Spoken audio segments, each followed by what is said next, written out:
జై శ్రీరామ్. నమో కనకదుర్గ. శ్రీమాత్రే నమః. శ్రీ గురుభ్యో నమః. 2024 సంవత్సరం ఏప్రిల్ మాసంలో ఆఖరి వారఫలాలు.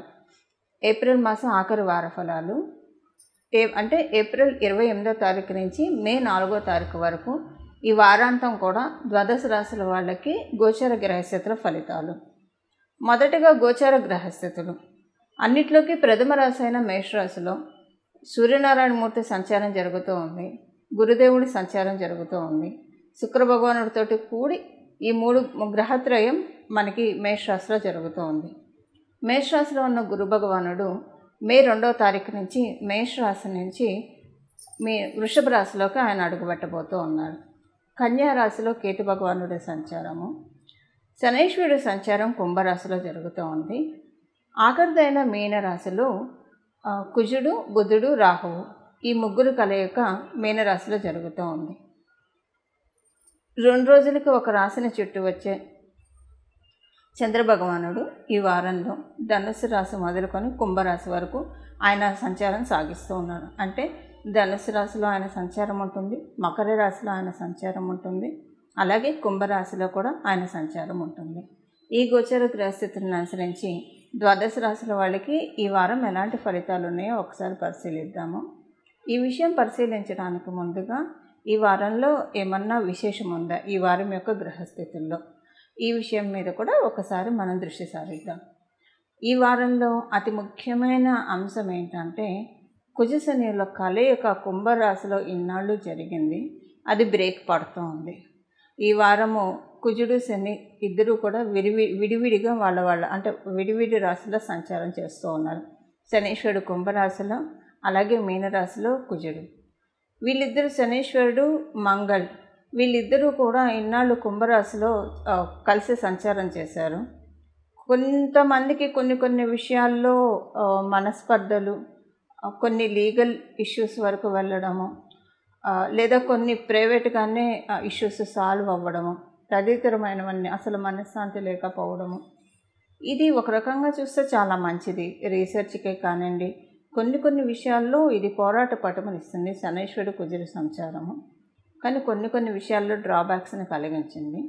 ఇప్పుడు ఈ సంచారం నుంచి బయటపడ్డాం మనం అందరం కూడా. శనైశ్వరుడు, కుజుడు ఇద్దరూ కూడా విడివిడిగా వాళ్ళ సంచారాన్ని సాగిస్తూ ఉన్నారు. ఇది నిజంగా ఒక ప్రత్యేకమైన గ్రహస్థితి. అలాగే ఇంకొక విశేషమైన గ్రహస్థితి, అత్యద్భుతమైన గ్రహస్థితి, అది గురుడు మార్పు. గురుడు ఈ వారంలో అంటే మే 2వ తారీఖు నుంచి వృషభ రాశిలో ఉండి ఆయన సంచారాన్ని సాగించబోతూ ఉన్నారు. కాలపురుషుడు కుండలిలో మొదటి రాశి అయిన మేషరాశిలో ఇన్నాళ్ళు ఆయన సంవత్సరం పాటు ఆయన నడక సాగించి ఇహ చాలు అని చెప్పి అక్కడి నుంచి 2వ స్థానమైన వృషభ రాశిలోకి ఆయన వెళ్ళాడు. గురు భగవానుడు పాదం న్యాచురల్ సైకిల్ అయినట్టు 2nd హౌస్లో ఆయన సంచారం నిజంగా చాలా మంచి విషయాల్ని సూచిస్తుంది. అలాగే కొన్ని జాగ్రత్తలను కూడా అట్ ద సేమ్ టైం హెచ్చరిస్తుంది. మొదటగా ఫైనాన్షియల్గా బాగా బలోపేతం చేయడానికి గురు భగవానుడు వృషభ రాశిలో ట్రాన్సిట్ చేస్తున్నాడనే చెప్పాలి. ఆల్రెడీ మనం గురు భగవానుడు వృషభ రాశిలో సంచారము ఎలాంటి ఫలితాలు ఇస్తాయి అన్నది మన ఛానల్లో అప్లోడ్ చేశాము. చూడని వాళ్ళు ఉంటే కనుక ఒకసారి అది చూస్తే కనుక సంవత్సరం వరకు ఆ రిజల్ట్స్ వర్తిస్తాయి. అసలు ఏంటి వృషభ రాశిలో గురు భగవానుడు నుండి ఇచ్చే ఫలితాలు ఇవన్నీ మనకు తెలుస్తాయి. ఇప్పుడు మనం రాశుల వారీగా ఏ రాశుల వాళ్ళకి ఏ ఫలితాలు ఉన్నాయి ఈ వారం మొత్తం అన్న విషయాన్ని మనం దృష్టి సారిద్దాం. ద్వాదశ రాశుల్లో ఆఖరిదైన మీనరాశిలో పుట్టిన వాళ్ళకి ఈ వారం చాలా చక్కటి పరిస్థితులు. మీకు మీ రాష్ట్రాధిపతి 3వ స్థానంలోకి వెళ్తున్నాడు. ఈ వారం సౌభాగ్య యోగాన్ని మీకు ట్రిగర్ చేస్తున్నాడు. ఈ వారం నుంచి మొదలవుతుంది మీకు సౌభాగ్య యోగం. ఈ సౌభాగ్య యోగం ఏ విషయాల్లో వర్తిస్తుంది, మీకు వివాహం అయి ఉంటే మీ జీవిత భాగస్వామికి మీకు మధ్య రిలేషన్ బాగుండడానికి, అలాగే మీ జీవిత భాగస్వామికి బాగుండడానికి, మీరు వ్యాపారస్తులు అయితే మీ వ్యాపారం బాగా సాగడానికి, మీ తండ్రి గారికి చాలా మంచి శుభ సమయము, అలాగే మీకు అదృష్టకరమైన సంఘటనలు ఆరంభం అవ్వడానికి, ఫైనాన్షియల్గా మీరు స్ట్రాంగ్ అండ్ సెక్యూర్ అవడానికి, వీటన్నిటికీ కూడా ఈ వారం నుంచి సౌభాగ్య యోగం యాక్టివ్ అవుతుంది. మీ రాష్ట్రాధిపతి అవుతూ గురు భగవానుడే మీ రాశి వాళ్ళకి ఈ వారాన్ని ప్రసాదిస్తూ ఉన్నాడు. ఇది ఈ వారం నుంచి మొదలవుతుంది, సంవత్సరం వరకు ఉంటుంది. ఇక మిగతా విషయాల్లో మనం చూసుకుంటే కనుక ఎక్కడ ఆవేశం ప్రదర్శించాలో అక్కడ ఆవేశం ప్రదర్శిస్తారు మీరు ఈ వారము. ఎక్కడ తగ్గుండాలో అక్కడ తగ్గుంటారు. మీకే కొంచెం విచిత్రంగా అనిపిస్తుంది.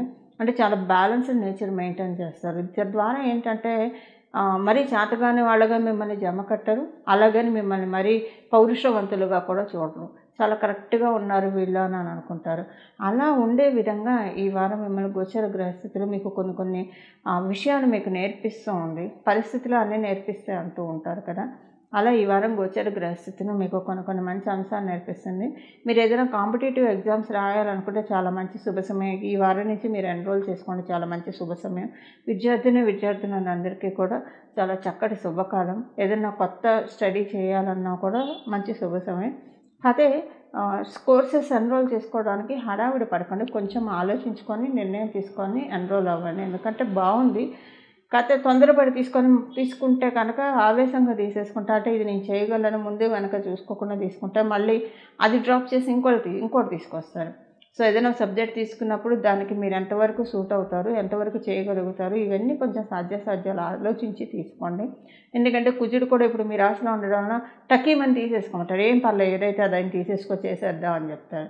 కానీ తీరా వచ్చేప్పటికి ప్రాక్టికల్గా వచ్చేప్పటికి నిద్ర వచ్చేస్తుంది, చదవలేరు. సహజంగానే ఇప్పుడు ఈ వారం నుంచి 4-5 వారాల నుంచి కూడా నెలల నుంచి ఈ వారం కుంభరాశి మీనరాశి వాళ్ళందరికీ అతి నిద్ర ఇప్పుడు ఈ వారం నుంచి బయటకు వస్తారనుకోండి. బట్ సబ్జెక్ట్ విషయంలో మీరు తీసుకోకూడని సబ్జెక్ట్ తీసుకుంటే అది చదివేదానికంటే ఆ బుక్ ముందు పెట్టుకొని పడుకునేది ఎక్కువ ఉంటుంది మీరు. అందుకని ఈ విషయంలో జాగ్రత్తగా ఉంటే మీరు 1-2 సార్లు ఆలోచించుకొని తీసుకోండి. మంచి స్టడీస్ ఎన్రోల్ చేసుకోవడం చాలా మంచి శుభ సమయం. ఇవి ఈ వారం యొక్క గోచర గ్రహస్థితుల ఫలితాలు మీనరాశిలో పుట్టిన వాళ్ళందరికీ. ఈ వారం చేసుకోవాల్సిన పరిహారము ఎవరైనా బీద విద్యార్థులకి నెక్స్ట్ అకాడమిక్ ఇయర్కి ఎవరైనా ఫీజు కట్టడానికి ఇబ్బంది పడుతూ ఉన్నా, లేదా బుక్స్ కొనుక్కోవడానికి వీటికి సహకారం అందిస్తే మంచిది. మీ శక్తి ఉంటే కనుక దీనికి సహకారం చేస్తే మంచిది. ఈ వారం ఉన్న గోచర గ్రహస్థితుల రీత్యా దీనికి కనుక మీకు శక్తి లేకపోతే, అంటే బీద విద్యార్థులకి కనీసం ఒక పెన్ను ఒక బుక్కు కొనిచ్చినా కూడా పర్వాలేదు, ఒక 3 కన్నా సరే అలా కొనిచ్చినా పర్వాలేదు. ఒకవేళ ఇది కుదరకపోతే, అంటే మీకు ఒకవేళ శక్తి ఉంటే కొంచెం ఎక్కువే చేయడానికి ప్రయత్నించండి. కుజుడు బుధుడు వీళ్ళిద్దరూ కలిసి మీనరాశిలో సంచారం, ఆఖరిదైన మీనరాశిలో కాలపురుషుడి కుండలిలో ఆఖరిదైన మీనరాశిలో సంచారం చేస్తూ ఉన్నారు. విద్యాదానం చేస్తే మంచిది. విద్యాదానం అంటే ఒకటి, మీరు గురువులైతే అంటే అధ్యాపకులు సాధారణంగా చాలా ఫ్రీ సర్వీసెస్ చేస్తూ ఉంటారు. అలా మీకు తెలిసిన సబ్జెక్ట్ ఎవరో ఒకరికి ఎంతో కొంత చెప్పడానికి ప్రయత్నించడము, లేదా అలా కాకపోయినా సరే ఇలా ఎఫర్ట్ చేయలేని వాళ్ళకి ఏదో ఒక సర్వీస్ చేయడము, చదువు పరంగా వాళ్ళు చదువుకోవడానికి మీకు కలిగిన దాంట్లో మీకు తోచినంత. ఇది కూడా ఇది చెయ్యలేమో మేము ఇప్పుడు ప్రస్తుతం ఉన్న కండిషన్లో ఇది మా వశం కాదు, భగవంతుడిస్తే ఉత్తరోత్తర చూద్దాము అనుకునే కండిషన్లో కనుక మీరు ఉంటే అప్పుడు కూడా ఏ భంగా లేదండి. అప్పుడు సరస్వతి అమ్మవారి 12 నామ స్తోత్రాన్ని చదవడానికి 3 సార్లు ప్రతిరోజు చదవడానికి ప్రయత్నించండి. ఒకవేళ మీకు సరస్వతి అమ్మవారి 12 నామ స్తోత్రం తెలియకపోతే మనకి పూజా బుక్స్లో ఉంటాయి, స్తోత్రాలు బుక్స్లో దొరికితే చేయండి. ఒకవేళ అలా దొరకకపోతే కనుక ఇప్పుడు మనం తెలుసుకున్న ఈ మంత్రాన్ని ఈ వారం మొత్తం కూడా జపించడానికి ప్రయత్నించండి. ఆ మంత్రం ఇప్పుడు ఒకసారి చెప్తాను. శ్రీ సరస్వతే నమః, శ్రీ వాగ్వాదినే నమః, శ్రీ సరస్వతే నమః, శ్రీ వాగ్వాదినే నమః, శ్రీ సరస్వతే నమః, శ్రీ వాగ్వాదినే నమః. ఈ నామాన్ని ఈ వారం అంతా కూడా పఠించండి. ఈ నామం పఠించడం రెండవ నామం కనుక మీకు కన్ఫ్యూజింగ్గా ఉంటే సరస్వతి నమః, సరస్వతి నమః, సరస్వతి నమః అని అనుకోవచ్చు. ఈ రెమెడీ ఈ వారం అంతా చేయండి.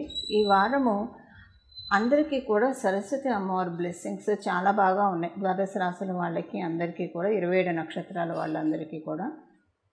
దీనికి కారణం ఏంటంటే ఈ వారము గురు భగవానుడు వృషభ రాశిలోకి వెళ్తూ బుధ భగవానుడికి రాశి అయిన మిథున రాశి నుంచి 12th హౌస్లో ఉన్నాడు. పంచమ దృష్టితో బుధ భగవానుడు రాశి అయిన కన్యా రాశిని చూస్తున్నాడు. అలాగే ఆ గురువు నుంచి బుధుడు లాభస్థానంలో ఉన్నాడు.